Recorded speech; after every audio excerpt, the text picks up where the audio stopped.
Am I the a-hole for no longer doing the dishes after my wife called me her dish B-word? My office is only a couple miles from my house, so I usually go home for lunch every day. Since it is so close, I have time to do the dishes, take out the trash, switch the laundry, etc. before I go back to work. I find it's a nice use of my lunch break. It helps to free up some time in the evening, so I can relax more with my family. A couple weeks ago, my wife had a few of her girlfriends over for drinks. I was in the other room watching TV, but I could hear them talking and laughing, and I heard my wife make a comment about how she has me trained so well. I come home on my lunch break to do the dishes and called me her dish B. It really rubbed me the wrong way. Even if she was just joking with her friends, it felt really demeaning to me. It felt like she was putting me down so that she could feel bigger in front of her friends. So I didn't do the dishes or any other chores when I was at home at lunch the next day. My wife gets home from work before me every day, and instead of coming home to a clean kitchen and empty sink, there are dishes piled up and the trash needs to be taken out, etc. When I got home, my wife was doing the dishes and told me I need to give her a hand because she needs to get dinner started. She asked if I came home for lunch that day, and I said I did. She asked why I didn't do the dishes, and I told her that her dish B was on strike. She stopped what she was doing and looked at me with her mouth open. I told her that, yeah, I heard what she said, and that I don't appreciate her putting me down to her friends just so that she can feel good about herself. She said she was just joking around and she doesn't really think about me that way. I told her she would flip her crap if she heard me talk about her that way to my friends. She said they were just joking around, and it didn't mean she actually thought that. I told her I want to believe her, but I honestly don't think she was just joking. I told her I think I might just start going out to eat at lunch, or take a lunch to the office from now on. She told me I was being petty and overreacting. I told her I don't think I am. She then asked if I was going to help her with the dishes so she can start dinner, and I said, no, I don't think I will. I told her I will play with the kids to keep them distracted since we are having a later dinner that night. After the kids went to bed, she told me I was being an a-hole about one little joke that she didn't even mean, and I was blowing this way out of proportion. I told her she knows how much she'd freak out at me if I said something like that, so I don't think I'm overreacting at all. I told her respect goes both ways and she doesn't get to put me down to her friends to make her feel bigger. Now for the top comments. Not the a-hole. Your wife demeaned you to her friends. That's what really bothers me. She made me the butt of a joke to make her friends laugh. And to imply that she has me trained? The whole thing just makes me feel less than and unappreciated, when all I was doing was trying to make our lives a little easier and to give us a little more time with the kids each night. Okay, I'm a wife and my husband does a lot around the house. If I made a joke, which I wouldn't, about him being a little homemaker and he told me it hurt him, you know what I'd do? I'd apologize. Just straight up own it. Tell him I'm sorry I was insensitive and dismissive of him. I'd not only never do it again, but make sure I said, in front of the same friends and him, that I had messed up and was stupid, that I valued him and his contribution to our marriage, and I'd make damn sure I never took his contributions for granted. But what do I know though? I've only been married 31 years. You're not the a-hole, my dear. If the roles were reversed, all of these comments would say, leave the partner, he's disrespecting you when you actually are making his life easier. Red flags all around. Therefore, you are not the a-hole. God, exactly this. You are exactly correct. If the situation was reversed, you'd be turning you behind for demeaning your wife, even if it was just a joke. Respect goes both ways. It's not nice to talk about your partner like that behind their back, and neither it is nice to take your partner's actions for granted. Next story. Am I the a-hole for not wanting to get my girlfriend an expensive engagement ring? I've 26 male, been with my girlfriend 26 female for 4 years, and we've recently been talking more and more about marriage. Although my girlfriend grew up relatively well off, for the time I've known her, she's been pretty low maintenance. She's never cared about designer brands, rarely buys new clothes, and the jewelry she owns was gifted to her. I have a decent job now, $80K a year, and I've been saving up for a while, but growing up my family didn't have a lot of money. My girlfriend and I have always seemed to be on the same page when it comes to saving money. I assumed she would be fine with a more affordable ring. So when I started looking into rings, I discovered moissanite rings, which look similar to diamond rings but are much more affordable, and I was looking at rings in the $1,500 to $1,800 range. When I mentioned this to her, she insisted she wanted a real diamond ring, and sent me links to a bunch of diamond rings that she liked. The prices ranged from $6,500 to $10,000. I told her that I wasn't willing to spend that much. She seemed genuinely mad, and said it wasn't that expensive. We got in a pretty big argument over it. I told her that it was ridiculous to ask me to spend that much, and I thought she was more reasonable than that. And she said I was being cheap and that I could afford it, and that I was basically saying she wasn't worth it. I told her no one is worth a $10,000 ring. Eventually, my girlfriend said she didn't care, and that I should get whatever ring I want. But she's clearly still mad, and I know this is going to be an ongoing argument. I'm a bit frustrated because this seems out of left field. I've always known marriage is super important to her, but I didn't realize she'd insist on a diamond ring. So I talked to my older sister about it, who, despite agreeing diamond rings were stupidly priced, sided with my girlfriend. Said if I could afford it, she didn't see the big deal. She added that my girlfriend has done so much for me, and I was being an a-hole about this. What my sister means by my girlfriend doing so much for me is that she was really supportive when I was in a serious car accident 4 years ago. I broke multiple bones and required a few surgeries. Although where I live most healthcare is covered, I was unable to work for a while. It had expenses I wasn't able to pay. I had been dating my girlfriend for only 6 months at the time, and she was really there for me. I couldn't pay my rent, so she let me move in with her for free and helped pay for a few expenses and for physical therapy I needed. She also helped me get a job with her uncle, who was the VP of an insurance company. It was an entry-level position, and I had a business degree, so it's not like I wasn't qualified. Obviously, I've thanked her for all she did for me, but it's not something we talk about much. I don't think I'm obligated to buy an expensive ring because she helped me out a few years ago. But if my own sister said this, I'm guessing my girlfriend must feel the way as well. Am I the a-hole here? Gently, you're the a-hole. I completely get not wanting to spend your money like that or put any coin into the pockets of the beer's monopoly. But by saying no one is worth $10,000, you have inadvertently assigned monetary value to the woman you want to spend the rest of your life with. You both should sit down and look at alternatives together. Don't frame it as her not being worth it. Try to educate her on the unethical nature of the diamond trade and see if she wants an alternative stone. Opie doesn't give a crap about blood diamonds. He cares that it costs a lot. Him educating her about it, just him using a different cudgel to get her to agree with him. And I'm not saying is wrong. $10K is a huge amount. But the girlfriend is smart. She's not going to be fooled by sudden serious concern at how unethical diamonds are. You're the a-hole. She's typically low maintenance and agreeable. She supported you and stepped up when you needed her without complaint. She had asked for this one thing you find unreasonable but can afford. It's something she's going to wear every day for the rest of her life. Talk with her about it. Ask her to explain why it's so important to her without interrupting or arguing. That part is important. When it's your turn, tell her why you think it's too much.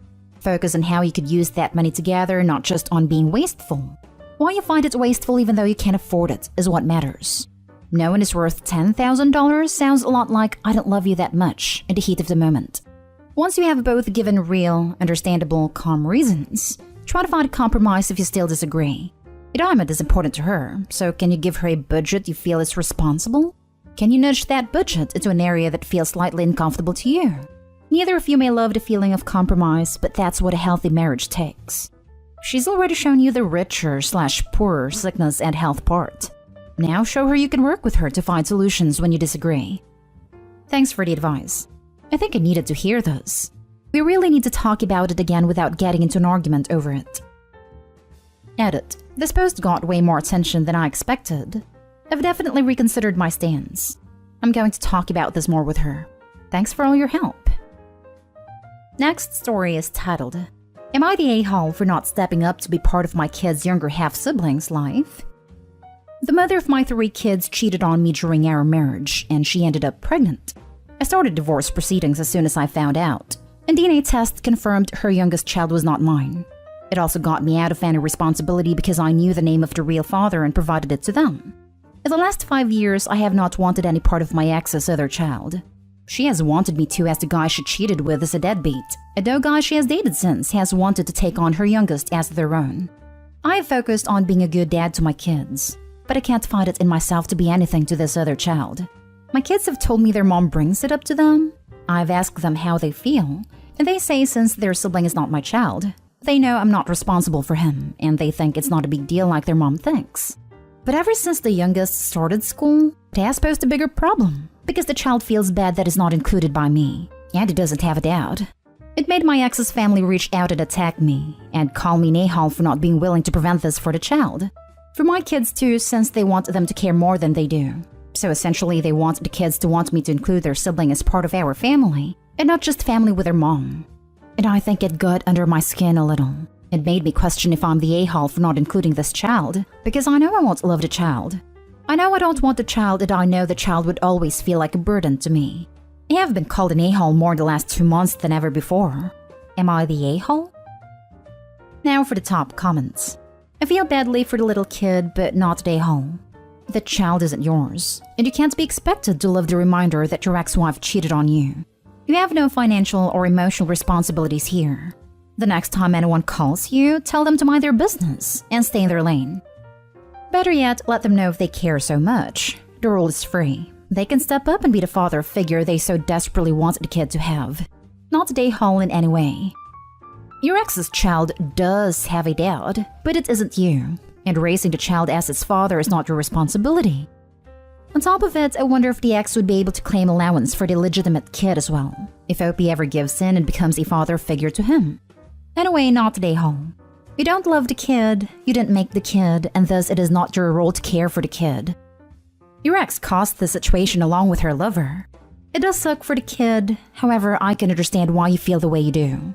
It's not on you to provide for him or take an active role in his life. Your ex has made her choices and now she has to live with them. And now for the last story. Am I the a-hole for giving my sister-in-law's baby formula? I'm going to start my post by saying that I don't have kids, and I have no experience with babies or motherhood or children. I'm 18 and beyond being around them in group settings where at least one of the parents and a ton of people are around. That's it. Just for some context to my post. My brother's wife had a baby 17 days ago. I didn't go visit them yet, but my brother and sister-in-law sent me some pictures. My brother said our cousin Rachel was around a lot because my sister-in-law is having trouble breastfeeding, and Rachel's a big believer in it and is helping her. I offered to help them if they needed it. And on Saturday, they asked me to go to grocery store for them because no home delivery had an open spot. When I dropped the food off, I was shocked at how bad my sister-in-law looked. She literally looked like The Walking Dead. Barely awake and not showered, and she was actually crying because she was so frustrated. It actually scared me how bad she looked. At first, I didn't want to butt in, but it bothered me so much I went back to the store and got a can of baby formula. I figured it would give her a break and my niece could eat. It was even worse when I gave it to my sister-in-law, because I said it was no big deal if my niece got formula. My sister-in-law broke down and I was honestly scared because she was weeping. Like in the movies when someone dies kind of weeping. No one told her it was okay not to breastfeed. She felt so guilty because of Rachel butting in and no one telling her formula was okay. He actually ripped my brother a new one because he sat back while my sister-in-law suffered. There was no way he didn't see how bad she looked. No offense, but she looked terrible. I got my sister-in-law to shower after my niece ate and fell asleep, and I changed the sheets on the bed and told my sister-in-law to sleep while my niece slept, and I said I would get more baby formula. I thought I did the right thing, because my sister-in-law actually stopped crying, showered and slept, and the next 3 days she looked better and didn't cry again, and my niece gets full. My idiot brother smarted up and told Rachel to stay away, and everyone else, especially our parents and sister-in-law's parents, to butt out. Now they take turns feeding, so they both can sleep. My parents and Rachel are furious at me. Sister-in-law's sister was in agreement with Rachel and left me an angry voicemail full of swearing. Rachel basically had sister-in-law holding the baby while topless 24/7, and my dumb brother sat there and didn't help with the baby at all. Rachel breastfed all her kids until they could walk and talk and never had problems, but my sister-in-law obviously did. My dad said I overstepped and should not have butted in. And normally I'm big on minding your own business, but this time I was really scared after seeing sister-in-law on Saturday. Since I'm not a mother or baby expert, I have no idea what it is like with a newborn. Now I'm second-guessing after feeling like I did the right thing, because everyone is angry with me and say I should mind my own business. Not today, home. You probably saved the baby's life. Husband should have taken her to the hospital and they would have probably done the same thing, giving the baby formula. Some people are so smug about thinking they are right, they ignore the facts under their noses. Not only that, you're a smart, kind and loving person. Thank you for saying this. It sounds stupid, but I was second-guessing because everyone got so mad. But honestly, I have never been more afraid when I saw my sister-in-law. You did the right thing. My baby is around the same age, so going through it too. And the first couple of weeks of trying to breastfeed is tough.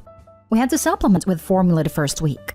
But a fed newborn is best for everyone. All that matters is they're not starving and they're growing. If your sister-in-law really does want to breastfeed, Look into lactation consultants. The hospital may have resources available for her. I get to see them through my hospital for 6 weeks. They're the ones that advised me to use formula until I produced enough milk, and baby figured it out. They're a much better support system than whatever your sister-in-law is going on now. They helped me gain the skill and confidence and taught me how to grow my supply. Or sticking with formula is great too. Whatever works best for your sister-in-law is best for baby. Not day home. I teach developmental psychology, and one of the biggest conversations I have with my students each semester is that a fed baby with sane parents is the goal. Breastfeeding is often sold as the best/only responsible option, but that just isn't true. While breast milk is associated with better short-term outcomes, by the time kids are in school, there is no significant difference between breastfed and formula kids. You did right by helping your sister-in-law. In that state, she couldn't be the best possible parent for her kid. Sometimes we need to be given permission to do things in a way that works for us, rather than the way society tells us. You gave her that permission. I didn't even realize what a big deal people made over breastfeeding until my sister-in-law broke down and I posted here. Before that, I had no idea.